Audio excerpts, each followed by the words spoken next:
prepričana, da če ga ne boste točno razumeli, ga boste pa začutili.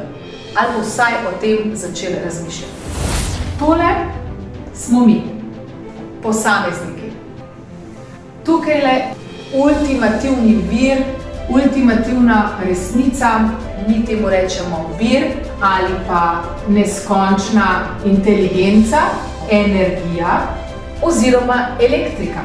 To so naši izrazi, ki vsakokrat pomenijo in opisujejo eno in isto ultimativno elektriko, ki nas napaja in ohranja pri življenju. Kar vas hoče umologija naučiti, je to, da mi smo del nje, del te elektrike.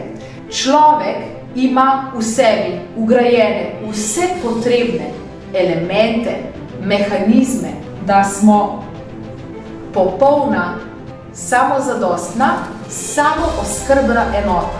Tako lahko poteka neposredna komunikacija, neprestano, kadarkoli, kjerkoli.